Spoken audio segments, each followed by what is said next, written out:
and we are up to 30b at the bottom at the Mishnah. Today we're going to learn about concepts in loans. Really, besides for the loans, what we're really going to learn about is the halachic concepts of when someone gives someone collaterals, gives them an object for a loan that they can hold on to. At what point does it become theirs? Meaning the lenders. When you hand it over to the lender, when you commit the item to the lender, and what about what are the terms? So these are going to define ownership of chametz. If somebody lends money and takes chametz as collateral, is it in their possession, in the lender's possession, or the borrower's possession? So that's a question. So Nachri shehilves Yisrael achimta. A non-Jew lends money to a Jew, taking taking chametz as collateral, and say, okay, if you want $1,000, give me something, and he's got a barrel of beer. So all right, that's good. That's chametz. You give it to me, and I'll take and here's $1,000, and I take this. If you don't come back and pay back at X point, this becomes mine. So achar Pesach mutabana. So then the chametz, when after Pesach the Jew pays the non-Jew back and receives his barrel of beer in return, the chametz is now permissible because it was owned by a non-Jew during Pesach. Now, even though the Jew owned it, but it was in the possession of the non-Jew during Pesach, it's permissible. And the reverse is true as well. And a Jew who lent a non-Jew and had the non-Jew's barrel of beer as collateral, it's as a guarantee for the loan, and then it's going to be asur ba'ana. It's going to be prohibited, even though it was owned by the non-Jew, is in the possession of the Jew, and it's going to be prohibited. Now, what obviously, as with any case of a loan, it's going to depend on the terms as well as some other piece of information. So first, the Gemara is going to get into machlokas. At what point does the actual transaction or ownership transfer happen in regards to an item like this that's left as a guarantee for a loan, as a mashkon for a loan? At what moment does it transfer possession? If the borrower defaults and the owner now keeps it. They said the lender now keeps it. So itma. So it said, Balchoiv abayam lemafreyahu geva, v'rava mekano ba'u geva.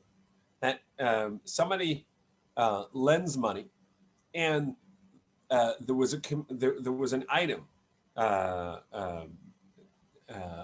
that was collateral that was guaranteeing this loan, and the person defaulted, and therefore they went and collected that item as payment for the loan.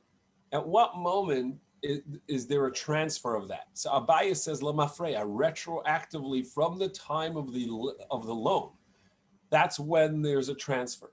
So I left my watch at the pawn shop and I picked up $1,000, a 30-day loan. I bring it back.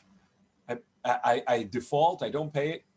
From the moment, Rabbi says retroactively from the moment of the loan, or from the moment that I gave the watch, that's when it became the lender's.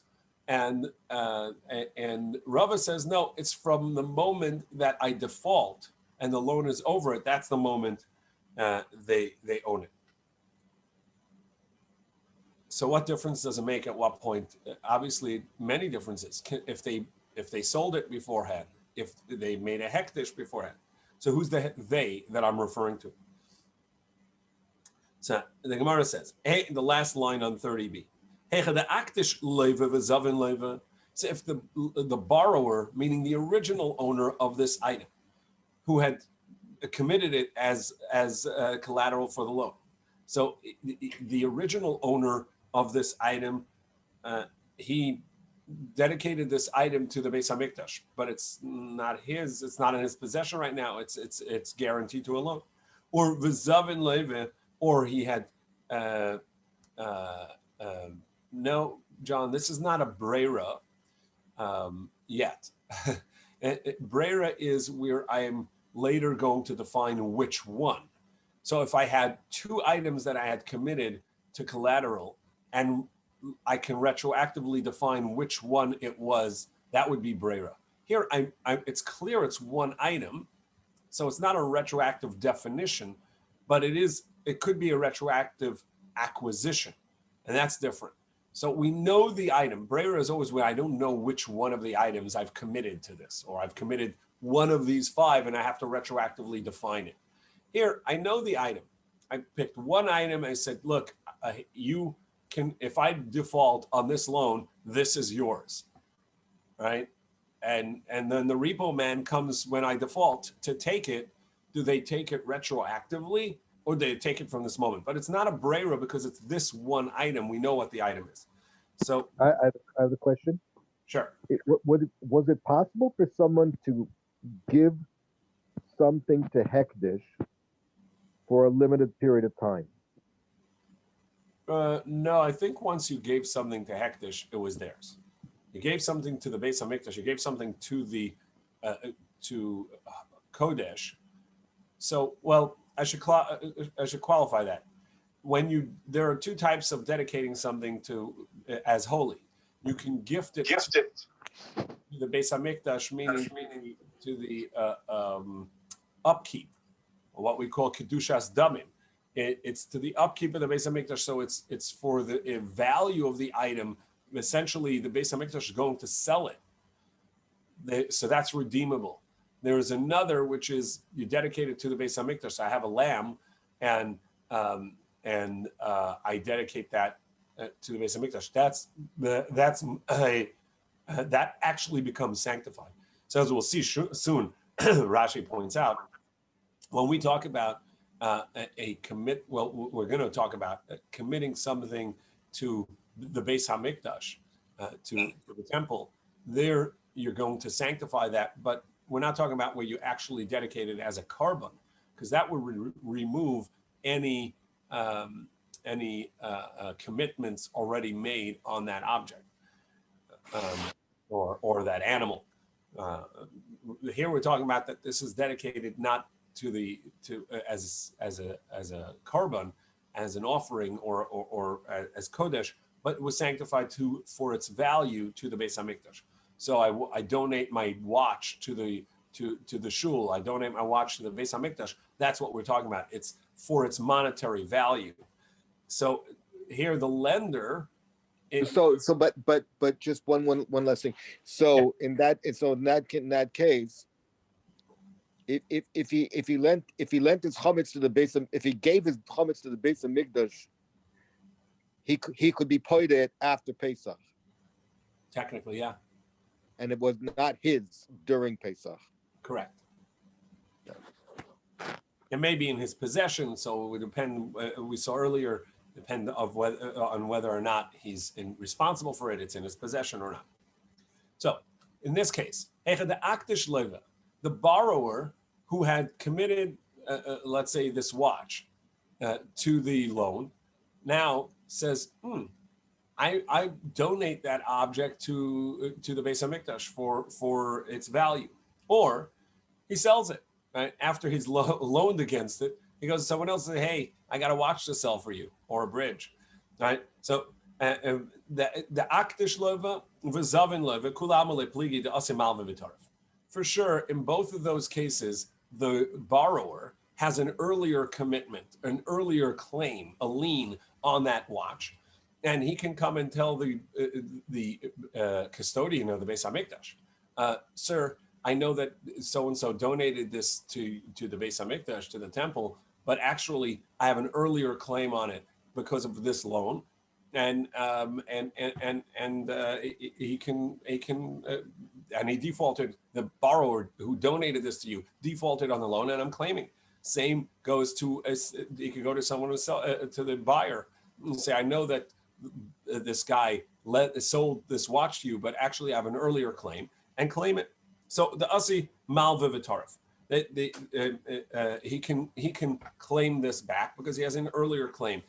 And he can also redeem it from the hektish. However, he actually has to redeem it from hektish with any amount of coin, a small amount of some coin, so that people shouldn't say you can just take something from the Beis Hamikdash for free. So he has to actually, when he goes to the Beis Hamikdash, to the temple custodian, and say, "Sir, this was donated. I have an earlier lien on this watch. Here's a dollar, and can I please have that back?" And he can redeem it, as I mentioned. But this is only when it's donated for its monetary value. If somebody took a loan and says this lamb is the collateral for that loan, and if I default, you can take the lamb, and then he sanctifies the lamb as a korban, a donation, a korban, a kedushas haguf, a sanctity of the animal's body itself, would remove any lien on it, because it's sanctified at this point. It goes to the Beis Hamikdash, and the loan is outstanding. The Tanan, as we learned, that somebody can donate to the Beis Hamikdash anything, 1 dinar, and he redeems the nechasim. He redeems these objects, and that's a case of where Beis Din had assessed the value of a property of orphans. The details are less important than the concept that even when somebody has a rightful claim against something that was donated to Beis Hamikdash, they do have to make some sort of donation in redeeming this object, so it doesn't look like you can redeem. You could just take objects from the hektish. So keep ligi. So in what regard, if everybody agrees to that the lender has a claim against the borrower, if the borrower and can claim the item because of this lien, regardless of whether the item donated it or sold it, it has a prior lien. So keep ligi. So where is the machlokas? The zav and malve v'kadosh malve. But what about if the lender, who now has this object, and not as in full ownership, but in rights or a lien on the object, and they donate it or they sell it. So the pawn shop owner sells it prior to the default date, and now the borrower defaults. And the question is, does it retroactively become a good sale? Or do we say, no, you didn't own it yet. You, Mr. Pawn Shop owner, didn't actually own this at the time that you sold it, because the fellow still had a right to default, to pay back, and then you wouldn't have had it.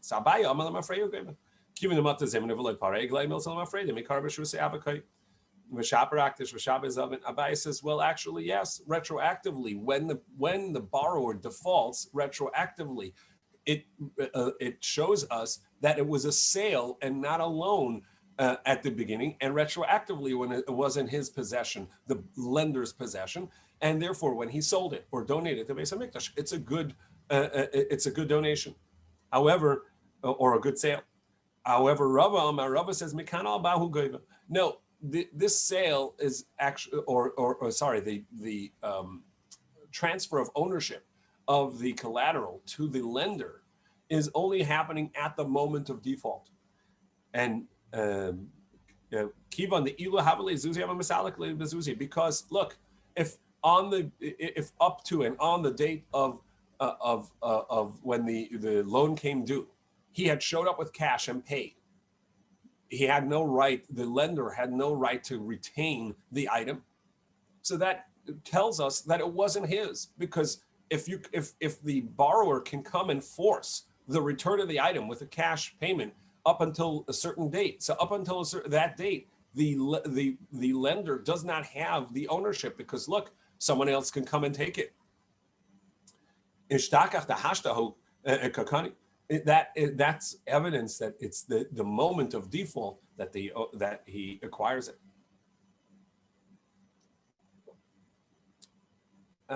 Now the Gemara is going to challenge, did Rava really say that there's no retroactive rights to the lender? And the next section of the Gemara is going to be a little bit, we're going to try and prove that Rava did say that there's some rights to the lender. And there are several halachas that we need to understand in order to get the next Gemara. There's the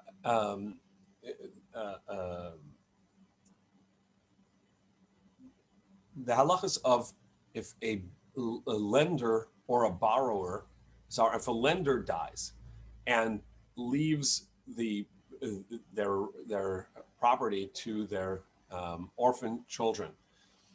So as a general rule, we say that creditors can collect from orphans in real property, but not in a movable property, not in cash.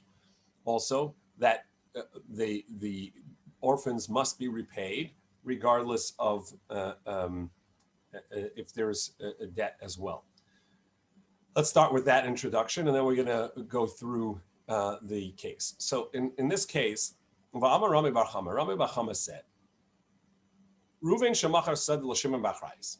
Ruvain, person A, sells a field to Shimon, person B, b'Achrayis, with a guarantee. So nowadays we have title companies that will tell us exactly, how much is owed on this title, who is the original owner, what, and can ensure for us that there are no outstanding liens on a particular property, or at least attempt to assure for us. But back when there was no, not necessarily any records. And so when somebody bought a piece of property, they didn't know whether they didn't necessarily know whether the seller had outstanding liens on the property. So included in the sale was either achrayas or no achrayas, guarantee or no guarantee, where the seller would guarantee that if someone came and claimed the field from you or this property from you, and you now lost the property that you had bought, you can come back and claim from me.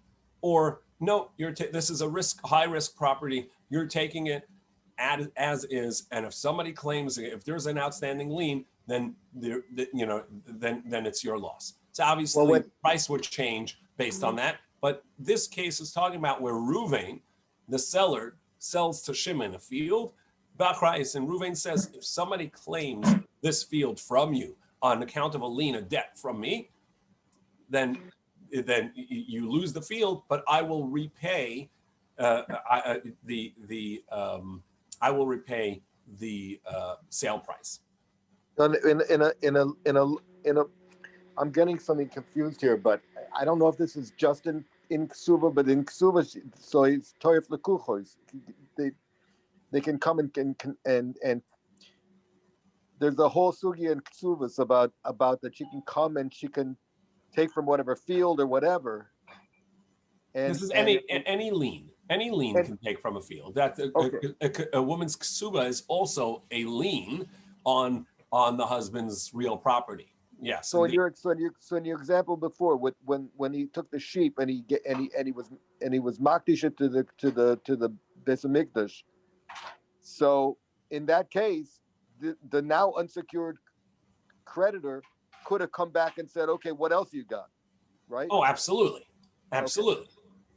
Yeah, the security doesn't have to be that particular item. It was designated as that, but they can go back and collect from real property if there is some, or any other item, for sure. Okay, thank you. So Ruvain sells a property with security to Shimon. However, Shimon doesn't pay downright everything. He pays maybe an initial payment, and the rest of it is a loan, meaning that the seller, not only is he selling his property clean as a clean title with a guarantee, but he also says he's holding the mortgage essentially. He says, okay, you put down It's $100,000 property. You put down 20 and you owe me 80. And then the seller dies. The seller dies. So now the orphans have both they're holding a debt that is coming due, that the buyer owes them the money, as well as they have a guarantee out where they could be out money if somebody claims the field. And now a creditor of the seller of Reuven, of person A, who's now dead, come to Shimon and say, look, the person who sold this field to you died, but he owed us money and we can't collect from the orphans. So we're coming to you and we're collecting this field for our debt. Now, as we said, these orphans would not have to pay cash. Their liquid the cash is not collectible by, as they are orphans, it's not collectible by creditors of the estate. But Shimon can pay up, since he owes $80,000 on this field anyhow to Reuven, who's dead, or to the estate of Reuven, meaning to the children, to these orphans. So he can pay up and say, how much was the loan? The loan was 80. That's what I owe. Here's $80,000. Let me keep this property. And he pays off the debt and removes the lien. And Shimon now pays up this debt. So Dinahu, the Asabane Reuven. So the orphans can come to Shimon, the children of Reuven. They say to Shimon, Anan metaltali shavik avun gabach. Actually, our father had left us movable property with you, not real property. You owed us $80,000 cash. And as orphans, our real property is committed or is committed to the loans, but not our movable property. So the cash that you owed us actually was not beholden to the debt, and now you paid up the debt with movable property, which wasn't beholden. We want you to pay us what you owed us, because that was not something that was owable or really was claimable by the creditor. Now, and this would be a good argument, and they would win. If they took this argument to court, they would win, because they could say the money that you owed us is not actually beholden to the creditor. Amar Rava said actually he can prove that it is beholden by doing something. He can say, you know what? I don't have any cash left. You want to claim the $80,000 I owe on the field, which I already paid to your father's creditor, and you say, well, that wasn't actually beholden to them because we inherited the loan or we inherited the mortgage, the debt on this field that you owed us, and our cash is not beholden to the lender. Okay, Rava says if the buyer who had just paid up the $80,000 loan is smart, Shimon. If Shimon is smart, magvile ara, he can say to the orphans, you know what? You're right. I should not have paid the cash. Now I owe you this $80,000 cash, but I'm out of cash. So take the field back. You take the field back, and you children now have my field, which I had bought from your father, as your property. And now I claim it back from you because you had a lien on the field. And so I'm claiming it back in the $80,000 you owe me, or the $100,000 you owe me for the bad sale. And then he can claim it back from them. And by doing so, he's demonstrating to the orphans that actually this sale was actually a part of the original estate, is beholden to the creditors as well as to him in this transaction. And because he's just giving. Obviously, he's not picking up the field, the property, and giving it to the children. It's real property, but he says, I'm giving you the rights to this field in the debt that I owe you for not having paid full amount for the field yet, and then I'm claiming it back because I bought a field that had a claim against it. The Amar of Nachman, as Rav Nachman said, as Rav Nachman said, when orphans, even though that their real property, their movable property is not beholden to claims, and basically this is on the idea that they cannot know all the transactions or the debts of their father and whether it was paid or not. So real property can be beholden, but not movable property. So movable property is not beholden, is not claimable in this debt, but movable real property is. So if they claim real property that was owed to their father, so in the name of their father's estate, they are collecting real property on a debt, and there's outstanding debt that their father against their father, and which can't be claimed against movable property. But now that the kids have real property, that can be claimed. A different creditor can come and claim that field. So even though this real property came into possession of the children after the death of the father, since it came on account of the father's estate, that can be claimed against them. Obviously, if they get their own real property, it's not going to be held necessarily held against the debt. But here, this will be held against the debt on account of this will be held against the debt of the father because the children claim this in the name of their father's debt, and so therefore it is beholden to other creditors of the father's debt. Now, so now the Gemara analyzes this and says, you Rava said that this doesn't, any claim of collateral, any claim of a guarantee, a surety to a debt is only going to, at the moment of default, is where it goes into possession of the lender, but not retroactively. So, Amati lahachi, if that's the case, over here in this case, he says that once the children get possession of the field, the command the government therefore it makes sense if it's retroactive. It makes sense that once it comes into possession of the children, it's retroactive from the time of the debt, and so it's as if the father in his lifetime had possession of this field. And that's why the creditors can come and claim it. But if Rava, you're right that it's only from here on, but not retroactive. Why can you go back and claim? Why can some creditor, and in this case, the buyer of the field, come back and claim the field from the orphans? This is a new property that they had just come into possession of. This is not a property that's from their father. Have a commando zavi yasmi nixi. Dummy. It's as if the children these orphans just went out and bought some fields. That's not going to be beholden to their father's debt. Would that be beholden to their father's debt when they buy their own property? No, it wouldn't.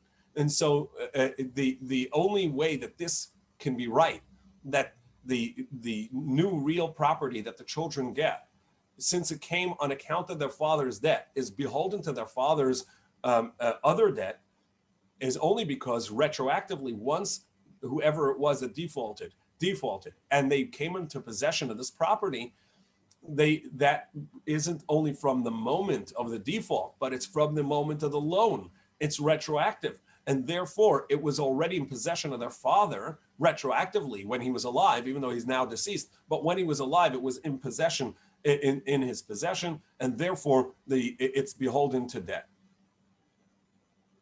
So the Gemara says, no, that's not the reason. It's not because it's retroactive, but because actually a lien on property goes beyond the originator of the debt.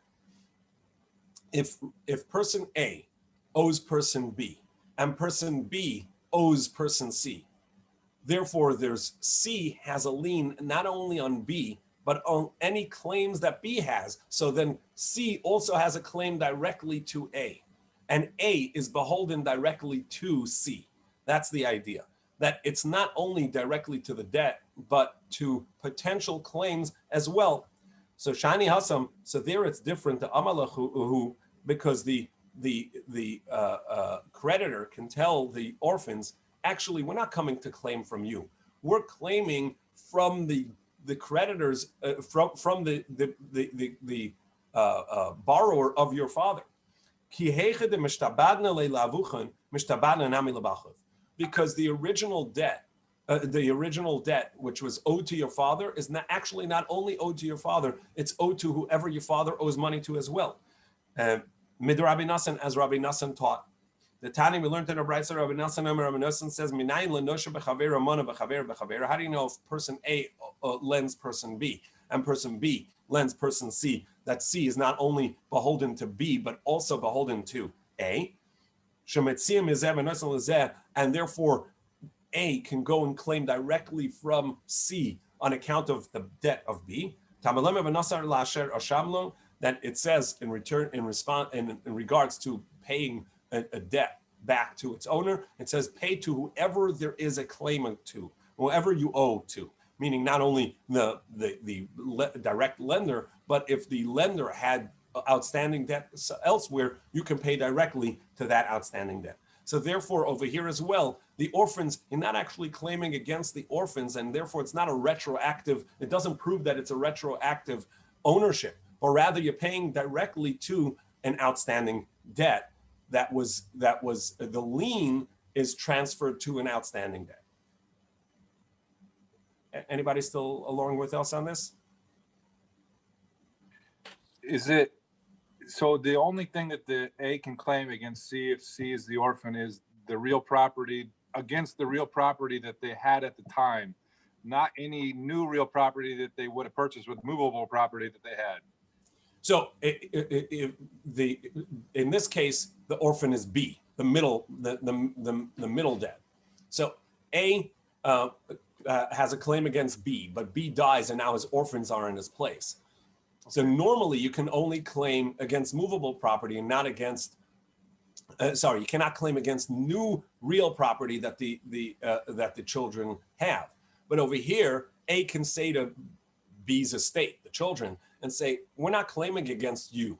You're right, we cannot claim against your new real property, but we actually have an outstanding claim against C, because C had an outstanding debt to your father, and when we had a lien against your father, we didn't only have a lien against your dad, we had a lien against anybody who owed your dad.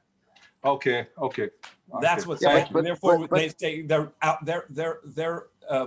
they're circumventing the orphan issue. They're saying we have an outstanding lien not against you or your dad, but against whoever owed your dad. Yeah. But the orphans claim is you're putting us. I can't hear you. We lost you, Michael. The orphans are saying we don't have the same status as creditors at all, and therefore you can't put us in your shoes and make us be happy. In other words, A and B and C. So A and B have the same status vis-a-vis C. But the orphans are saying we're not on the same level, we're not on the same footing as you are. You can't put us in your status because we're orphans. We have a whole different status. That's true, but that's why this halacha circumvents that. Yeah. But they're not saying, look, we claim against you based on something. They're saying we actually can circumvent you because if we had to deal with you directly, the laws would change. But we're not dealing with you. Right. As soon as your father became indebted to us, any claims that he had against someone also became, our lien is not only against your father, but against any claims that he has an outstanding debts to him. What I'm saying is that's why they have to go through the whole maneuver of giving him the property back. Because now we're on the same footing. Correct. Now we can deal, face to face. Yeah. Okay. So all this was a discussion in order to get to this particular point. So in our Mishnah, we're going to try and understand how come when there's a loan, either way, either a Jew lends to a non-Jew or a non-Jew lends to a Jew, and the collateral, the guarantee possession given is the security given is a chametz item, and it'll in our Mishnah, whoever is the lender is seemingly in possession of that chametz item over Pesach, and the Gemara is going to say, wait, should this be proof to whether or not retroactively this is in the possession of the lender or not? And that would prove our this machlokas between Abai and Rava. So Tanan we learn a non-Jew lends a Jew money, and he says, "Look, I'm lending you $1,000, but I need a surety. I need something that's security for the loan." And he says, "Okay, I'm giving you my barrel of beer." And now if we say that when he defaults retroactively, the non-Jew is in possession of it, so therefore throughout Pesach, where the debt had not come to term yet, so he didn't have to pay, there was no default yet, still retroactively it'll become possession of the property of the non-Jew, and therefore then it was chametz that was owned by a non-Jew and is not going to be prohibited after Pesach. That's why you can benefit from it after Pesach. But if you tell me that this is actually a debt this is an acquisition of the non-Jew from the moment of default and on, from here and on, but not retroactively. So why are you allowed to benefit from this after Pesach? During Pesach, it was still in possession of the borrower Jew. During Pesach, it was in possession of the Jew, and therefore he had chametz on Pesach, and so this is prohibited after Pesach. Gemara says, no, that's not proof that it's retroactive, but rather it's telling us something else entirely. It's talking about where is this item physically. If when you lend somebody money, and you're going to have to go repossess it at the moment of default, you're going to have to repossess this. That's not in your possession of the lender's possession anymore, because they don't have the access to it. It's not in possession of the lender. However, if it's like in a pawn shop where when you get the money, before you can get the money, you have to deliver this item of security. This guarantee item is already delivered and in possession of the lender. That's why it's considered theirs in regards to Chametz Pesach. The Chametz was actually given at the moment of debt to the non-Jew, and therefore throughout Pesach, even though technically speaking, the owner of the Jew of the beer is the Jew, but it's not in his possession. There's nothing he can do with it, and therefore it's considered in possession of the non-Jew, and he will not transgress chametz on Pesach, and therefore it's permissible after Pesach. So let's say this is a machlokas tanoim. This is a dispute that's an older dispute than Rav and Abaye. Yisrael shehilve l'nochri al chimtzei. The Brisa tells a similar case to our Mishnah. If a non-Jew lends money to a Jew with the collateral of chametz, after Pesach, there's no transgression. However, Rabbi Meir says there is a prohibition after Pesach. Fine, so that would be in our Mishnah. Wouldn't you say that this is the basis of machlokas? The reason Rabbi Meir says you do transgress is because he says that it's from the moment of default, he takes possession of the property. It's not retroactive. And so the Jew was in possession of the chametz during Pesach.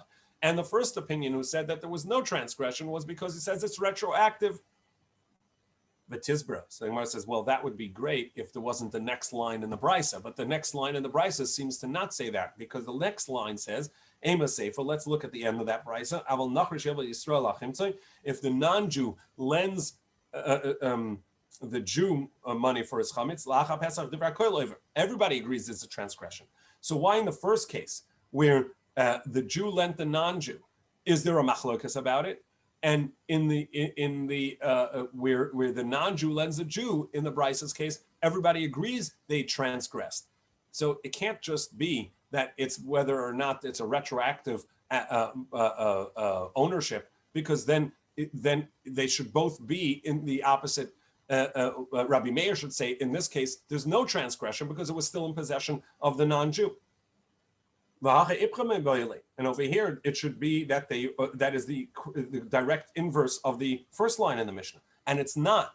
So therefore, it must be a different discussion in that brisa.